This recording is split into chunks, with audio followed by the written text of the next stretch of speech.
প্রকাশ্যে যদিও তেহরানে হামলার নিন্দা জানাচ্ছেন কিন্তু গোপনে ইসরায়েলকে সাহায্য করছেন আফগানিস্তানসহ ৫ মুসলিম দেশ। ইরান ইসরায়েলের যুদ্ধে তেল আবিবের দিকে অন্তত ২,০০০-এর বেশি ড্রোন ও মিসাইল নিক্ষেপ করেছিল তেহরান। ১২ দিনের যুদ্ধে ইরানের মিসাইল হামলার বিস্তারিত যতই সামনে আসছে ততই সামরিক বিশ্লেষকরা অবাক হচ্ছে দেশটির সক্ষমতা দেখে। ইসরায়েলকে গোপনে সাহায্য করার বিষয়ে ইতিমধ্যে সৌদি আরবের বিষয়টি প্রকাশ্যে এসেছে ইসরায়েল সংবাদমাধ্যম ইসরায়েল হাইউমের এক অনুসন্ধানী প্রতিবেদনে।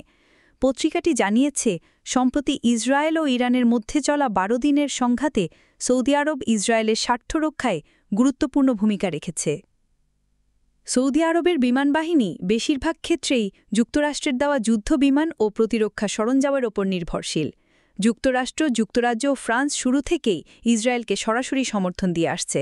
ইসরায়েলের সহায়তায় শুধু সৌদি আরব নয়, এই তালিকায় নাম রয়েছে আফগানিস্তান, জর্ডান, আজারবাইজান এবং ইরাক। ইতিমধ্যে জর্ডানকে সরাসরি অভিযুক্ত করেছে ইরান। ইরান বলেছেন, তেহরান থেকে ছোড়া ক্ষেপণাস্ত্র ও ড্রোন মাঝপথে প্রতিহত করা হয়েছে জর্ডান ও ইরাকের সহায়তায়। যদিও এসব দেশ সরাসরি ইসরায়েলের পক্ষ নেওয়ার কথা অস্বীকার করেছেন।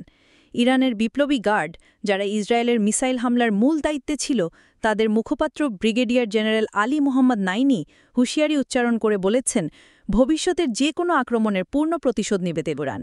ইতিমধ্যে জাতিসংঘের কর্মকর্তা রিচার্ড বেটেন অভিযোগ করেছেন, ইসরায়েলের গুপ্তচর সন্দেহে ইরানে বসবাসরত আফগানদের গণহারে গ্রেপ্তার করা হচ্ছে। তিনি নির্বিচারে এসব গ্রেপ্তারের নিন্দা জানিয়েছেন। ইরানের প্রতিটি মিসাইল প্রতিহতে ইসরায়েলের ব্যয় হয়েছে বিপুল পরিমাণ অর্থ। মিসাইল বিধ্বংসী ইন্টারসেপ্টর প্রায় ৭৫ লক্ষ সেকেল, অর্থাৎ ২০ লক্ষ মার্কিন ডলারের মতো।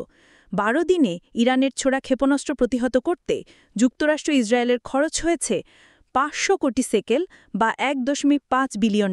সবাইকে ধন্যবাদ। ফারিয়া ইসলাম, JTV নিউজ।